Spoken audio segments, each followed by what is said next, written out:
The terrifying secret of man-eating wolves. The town that forgot how to sleep.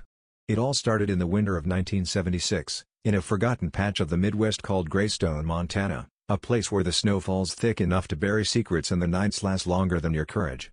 Greystone was a logging town, rough and simple, built on sweat, whiskey, and broken promises. But even the roughest men whispered about the forest that surrounded them. They called it the Cold Pines. Locals said wolves lived in those woods, big ones, smarter than they should be. They weren't shy, either. Ranchers found cattle torn open with surgical precision, nothing like a bear or cougar kill. Sometimes, they found the bones stacked in strange shapes, almost like letters. No one wanted to say the word witchcraft. But you could feel it hanging in the air like fog. Sheriff Bill Harlan, a Vietnam vet who thought he'd seen the worst the world could throw at him, didn't believe in ghost stories. Until the disappearances began. The first night. It was the night of the winter solstice, December 21st. The sun dipped early and never quite came back. 12-year-old Joey Chambers was helping his father bring in firewood from the edge of the woods when they heard it. Not a howl. Not a growl. A voice. Something between a whisper and a laugh. Low, guttural, echoing across the frozen trees.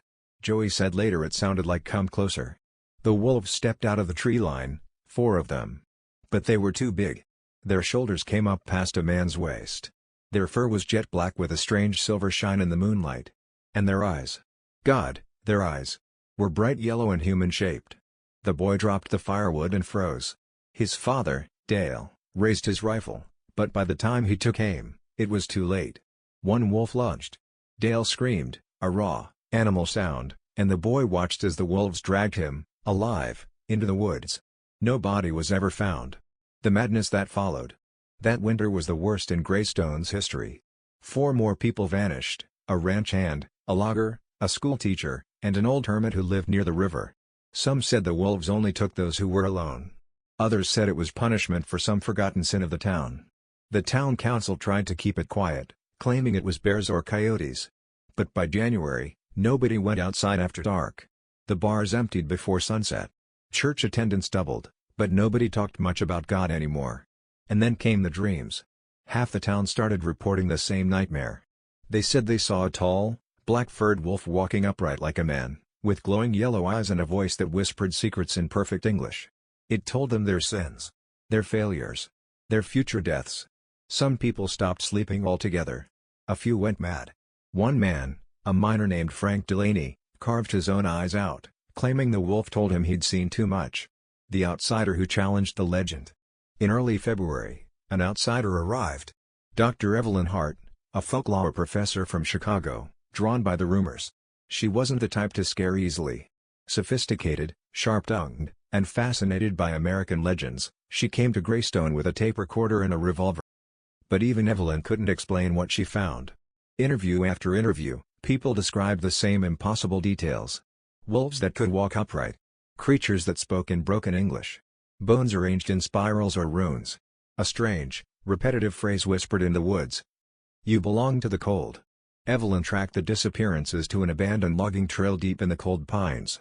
Locals said nobody went there anymore, not since the Gray Moon. When she asked what the Gray Moon was, they refused to speak. The Trail of Bones. Against every warning, Evelyn ventured into the Cold Pines alone one gray, snow-choked afternoon. What she found was beyond explanation.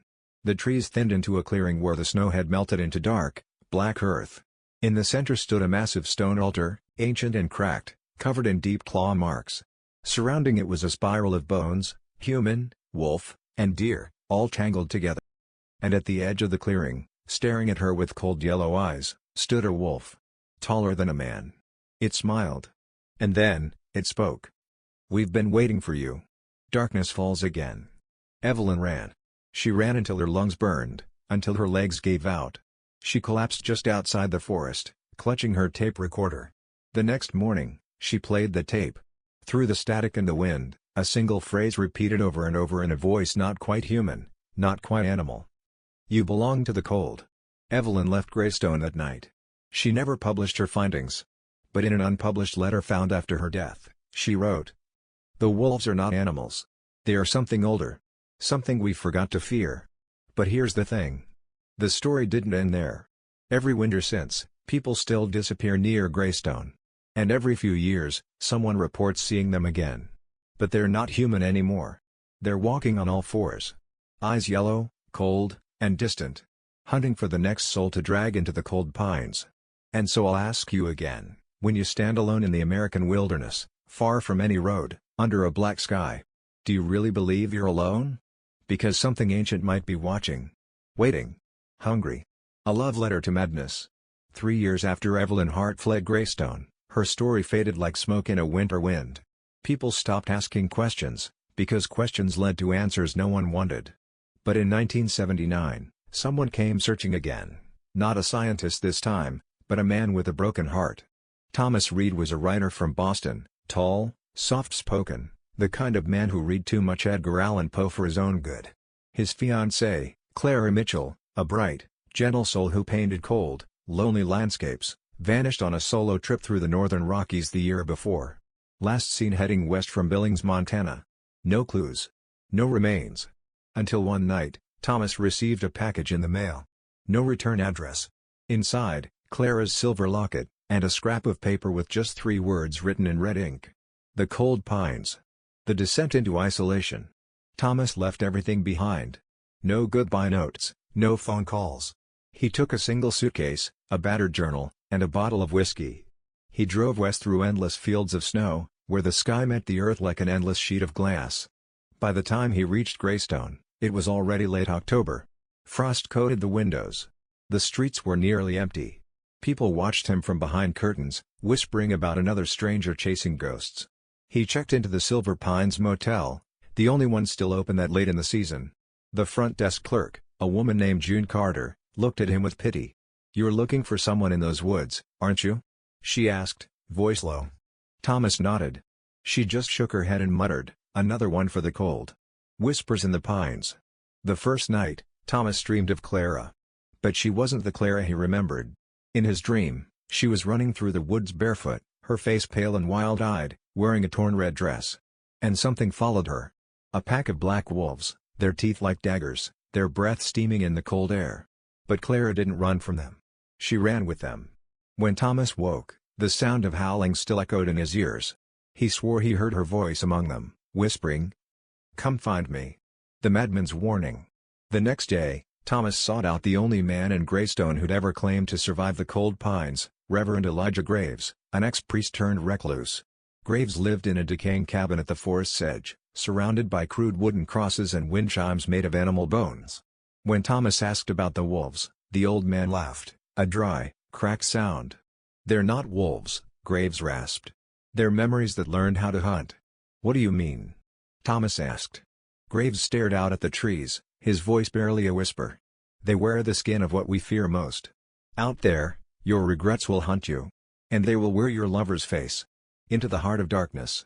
Against all logic, against every warning, Thomas walked into the cold pines that evening as the sun bled red across the snow. The air was thick with fog. The trees pressed in close, like they were listening.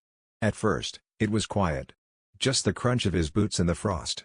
But soon, whispers surrounded him, coming from nowhere and everywhere at once. Familiar voices. Clara's laughter. His mother calling his childhood nickname. A teacher mocking his first failed novel. They spoke over one another in a cold, chaotic chorus. "You failed her. You let her die. She belongs to the cold now." The deeper he walked, the colder it got. Snow turned to frost, frost turned to ice, and finally, the ground cracked open into jagged stone. In the center of the clearing, he saw it, the altar Evelyn Hart once described, but now, it was worse. This time, something was waiting. The wolf with Clara's eyes. It stepped from the shadows like a nightmare taking shape. 10 feet tall. Black as midnight. Muscles rippling beneath coarse fur. But the eyes. The eyes were unmistakable. Clara's soft, kind, human eyes. It smiled, showing rows of sharp teeth. And in Clara's voice, it whispered, "Why did you leave me alone?" Thomas fell to his knees, tears freezing on his face. He tried to speak but no words came. The wolf circled him, slow and deliberate, every movement dripping with cruel grace.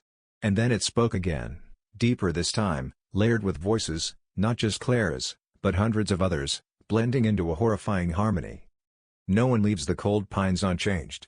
The price of love." In that moment, Thomas made a choice. He could run, leave her behind forever, or he could stay.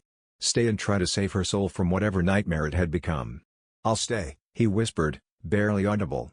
The wolf tilted its head, considering him.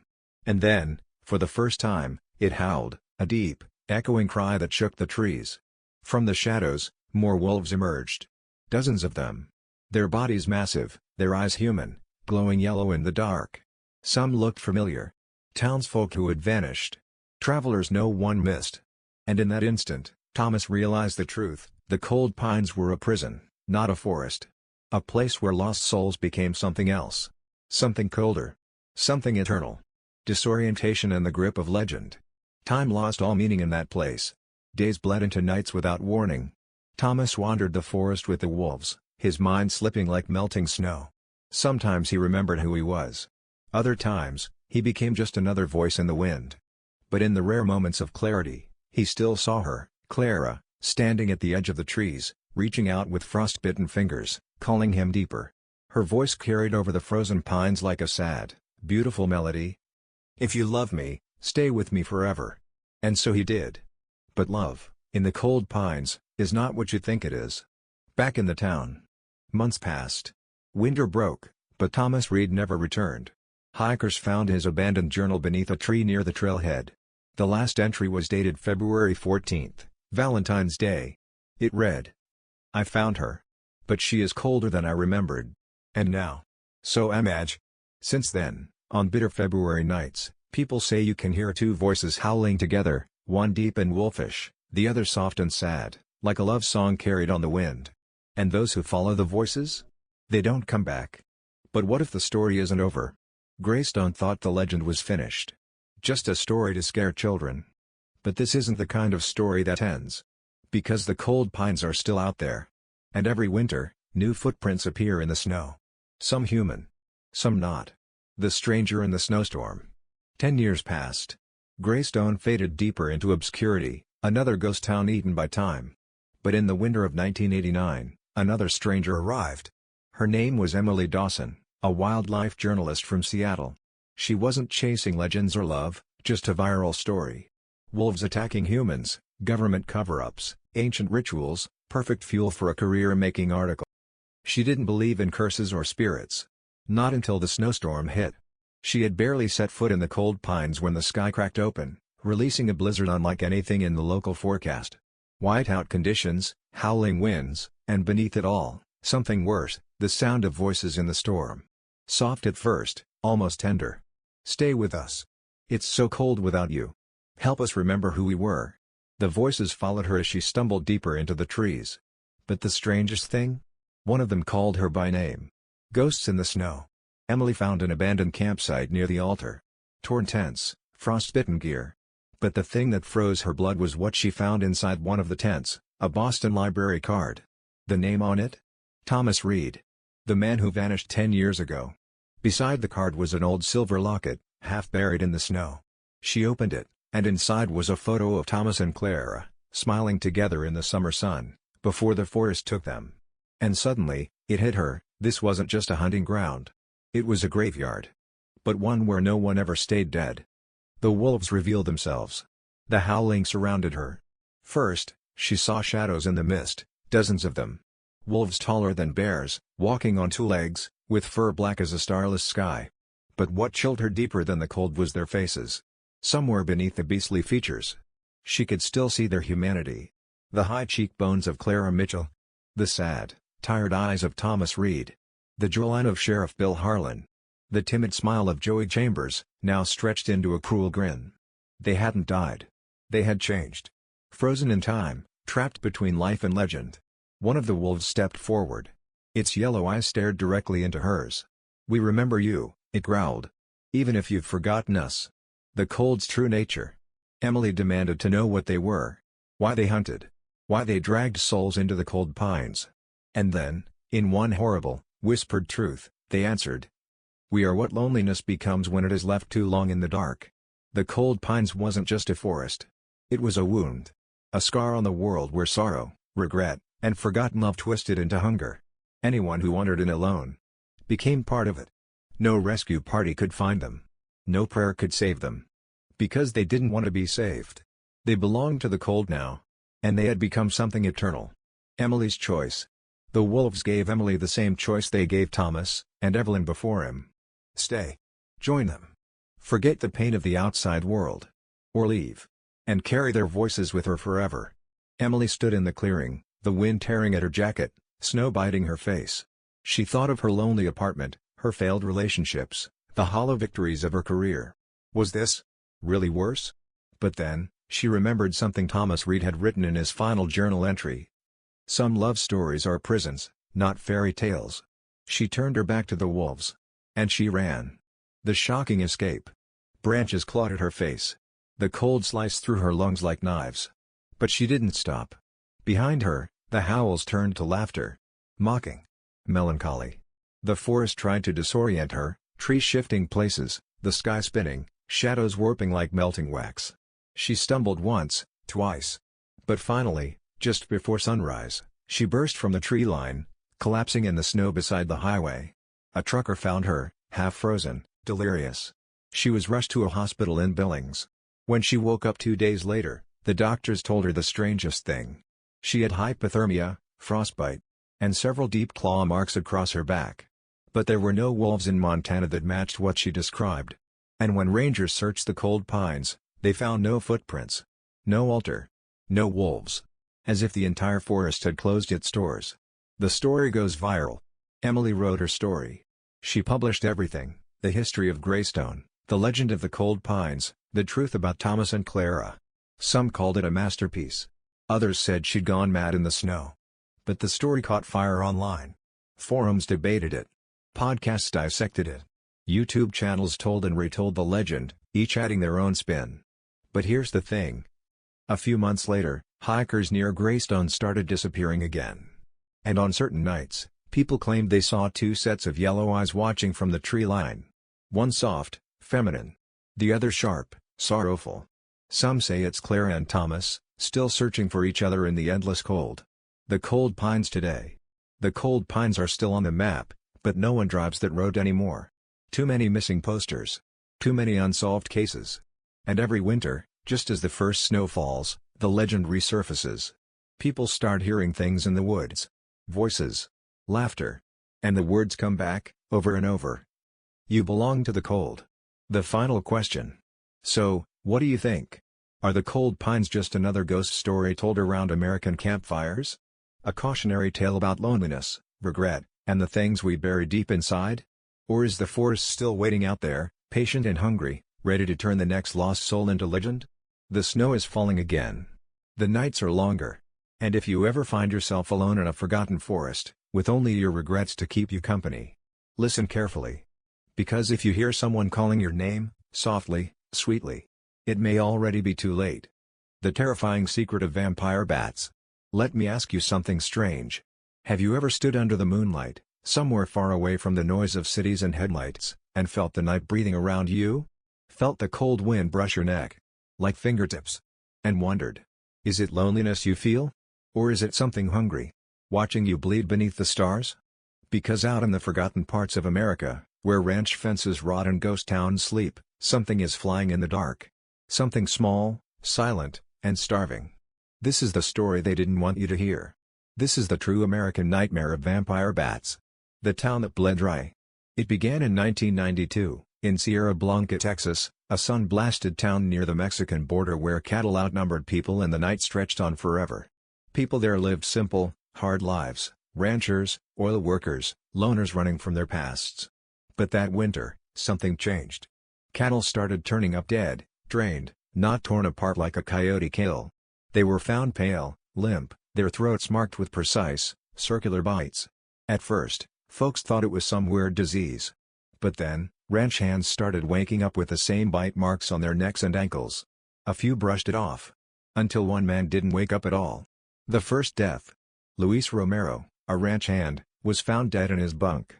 No struggle, no wounds but 2 small puncture holes on his throat. The local sheriff called it an animal attack. Maybe a snake. Maybe a rabid bat. But the coroner's report chilled everyone. Romero's body was drained of blood. Not completely, but enough to leave him pale and cold as desert stone. The whispers started. Vampires. Curse of the Old Country. Chupacabra. But those weren't just legends anymore. Something had come to Sierra Blanca. Something hungry. The arrival of Dr. Mallory Quinn. 2 weeks later, an expert arrived, Dr. Mallory Quinn, a bat ecologist from Austin. Smart, skeptical, and tired of legends, she came with her gear, infrared cameras, tranquilizers, and a Texas-sized chip on her shoulder. Her first theory was simple: common vampire bats migrating north from Mexico. But there was a problem. Vampire bats didn't live this far north. Not until now. She set up night vision cameras around the cattle fields. What she saw on the first night made her blood run cold. The footage. Just before midnight, the cameras picked up dozens of tiny, leathery shapes swooping low across the fields.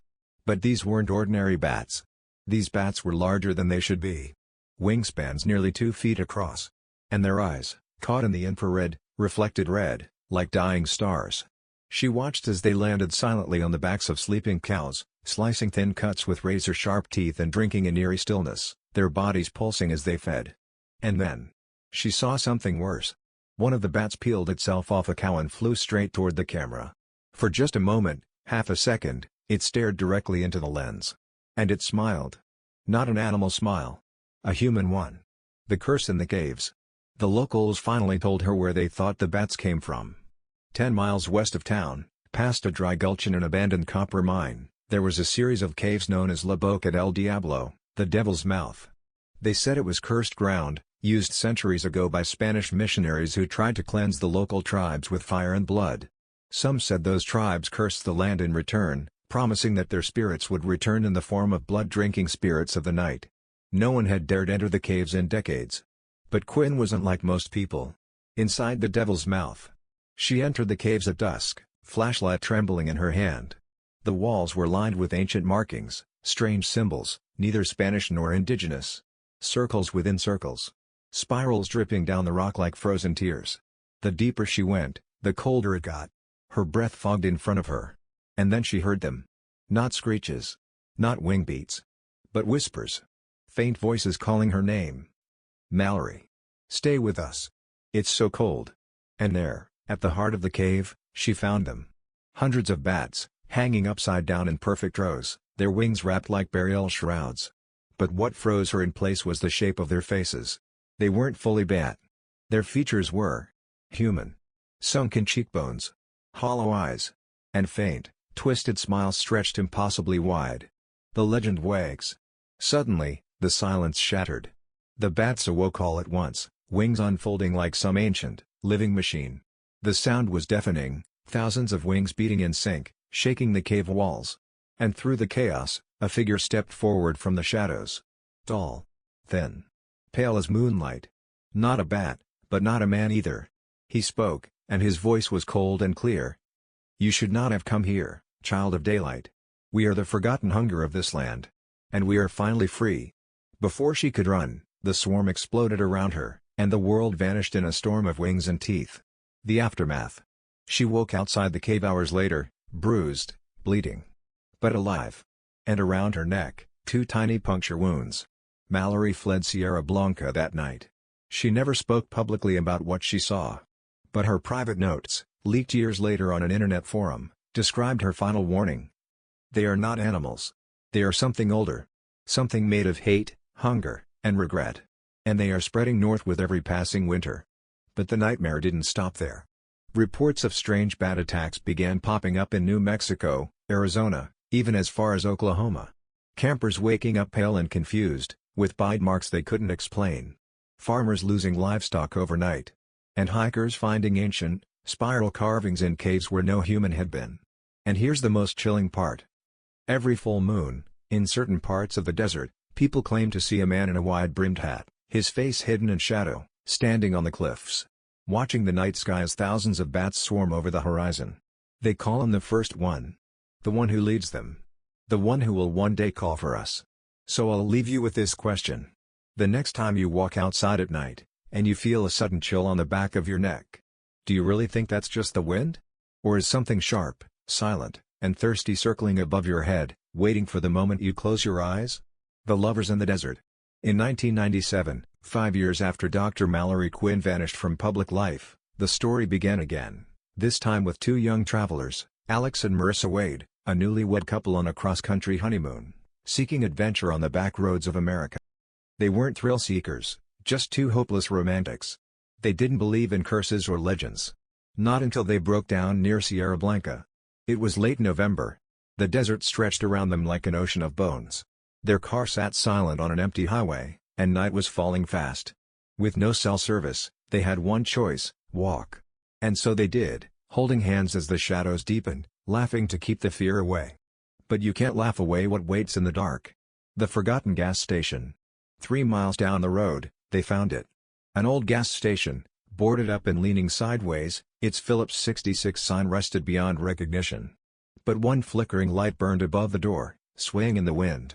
Inside, the air was thick with dust and decay. Empty shelves. Dead silence. And then, they heard it. A faint scratching from the back room. Like claws on concrete. Alex grabbed an old flashlight and pushed the door open. What they saw inside didn't make sense. Hundreds of bats lined the ceiling, but not asleep. Watching them. And in the center of the room, on the floor, lay an old photograph. It showed a woman in hiking gear, standing in front of a cave. On the back, a name was scrawled in faded ink. Dr. Mallory Quinn, 1992. The bats stirred. And somewhere, from deep inside the walls, came a voice. You shouldn't be here. The descent into the caves. They ran from the gas station and stumbled across an old trail marker pointing west. Desperate, they followed it, hoping to find shelter, or maybe just a way out. But the trail didn't lead to safety. It led straight to the Devil's Mouth. The same caves Mallory had vanished into years before. By the time they realized where they were, night had swallowed the sky. And then they heard the wings. A deafening roar of leathery bodies taking flight, spiraling out of the caves like smoke made solid. Marissa screamed. Alex froze. But instead of attacking, the swarm parted like a curtain. And from the darkness stepped a tall, pale figure wearing a wide-brimmed hat. His smile was thin and sharp as glass. And his voice. It was human, but wrong. Ah. New faces. The cold remembers. The first one speaks. He introduced himself as Silas Kane, though no record of that name existed anywhere after 1910. Silas spoke like a preacher and a poet, telling them of a forgotten time when blood was currency and the night was home to kings without thrones. He claimed he was the first. The one cursed to wander the earth between man and beast. And the bats? They were his kin. His children. America has always feared the night, he said. But it's what built this country: fear, blood, and loneliness. I just gave it wings. The offer. Silas gave them a choice, as he had to others before. Stay, and become part of the eternal night, free of pain, free of time. Or leave, and carry the memory of this place forever, knowing no one would believe them. Marissa, trembling, begged him to let them go. Alex, ever the romantic, asked one fatal question. If I stay, can she be free? Silas smiled. It was not a kind smile. Love is just another cage, boy. The curse is passed on. The next morning, a rescue patrol found Marissa alone on the roadside, frostbitten and incoherent. She couldn't explain where Alex was. Couldn't explain the bite marks on her wrist or the ancient spiral patterns drawn in the sand around her. But one thing was clear. Her eyes, once warm brown, now shimmered faintly red when caught in the dawn light. She was released from the hospital 2 weeks later. She moved back to Houston. Started a new life. But every now and then, when the nights were quietest, she woke up screaming. Hearing wings outside her window. And worse, she sometimes craved something cold, metallic. Like blood. The bats spread north. By the early 2000s, strange cattle deaths started popping up in Colorado, Kansas, even as far north as Nebraska. Wildlife experts blamed common vampire bats migrating north due to climate change. But ranchers whispered of bigger things, of bats larger than hawks, with human faces, flying in packs over the prairie. One trucker swore he saw them feeding on roadkill outside Amarillo. Another camper claimed to hear someone singing lullabies in Spanish from inside a bat swarm at Big Bend National Park. No one believed them. But the cattle kept dying. And more hikers vanished without a trace. Madness and isolation. A pattern started to emerge. Those who survived attacks reported strange symptoms. Vivid, recurring dreams of caves and blood. Sudden chills in warm rooms. A feeling of being watched at dusk. A constant whisper in their minds saying, "Come back to us." Psychologists called it night flight syndrome, a term invented to explain away what couldn't be measured. But folklore had another name for it. The hunger. The return of Dr. Quinn. And then, out of nowhere, in 2005, a grainy security camera photo appeared online. It showed a woman in her late 40s, pale, thin, walking alone across the Arizona desert at dusk. The timestamp read, 6:66 p.m., a glitch, they said. But some noticed something else. She was wearing the same jacket Mallory Quinn had worn in the 90s.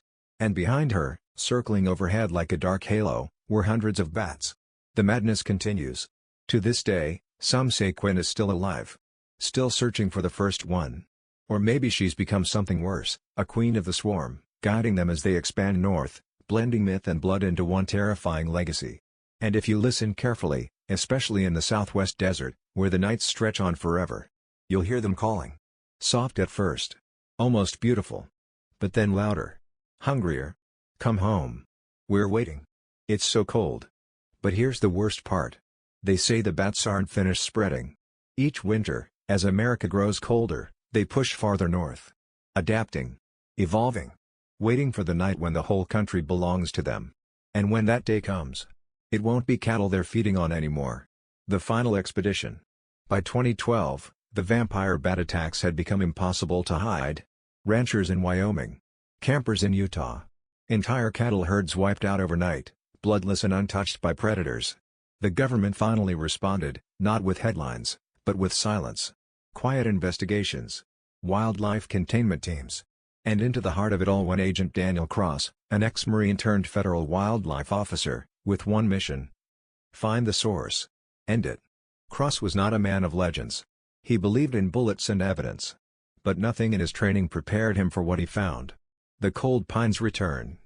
Tracking the bat migration patterns, Cross discovered something no one expected. The bats were using the abandoned mines and forests of the northern Rockies as waypoints. And worse, his maps showed that the vampire bat's northernmost breeding ground wasn't in Texas anymore. It was in the Cold Pines. Yes, the very same forest where Thomas Reed and Clara Mitchell vanished decades before. The nightmare wasn't isolated. It was spreading like a living disease, leaching itself onto America's forgotten places. The Caves of Origin. With a small tactical team, Cross entered the Devil's Mouth Caves in Texas to find the source. No locals would go with them. Even the wildlife biologists refused. The air inside was suffocatingly cold, far colder than the desert outside. Frost clung to the walls like ancient breath. They found bats, thousands of them. But the creatures weren't hiding anymore. They were waiting. The baptism of blood. In the largest cavern, beneath a spiraling stone altar, Cross found him. Silas Kane. The first one. Still wearing that wide-brimmed hat, his body thin as a corpse but strong as steel, his face cracked like old porcelain.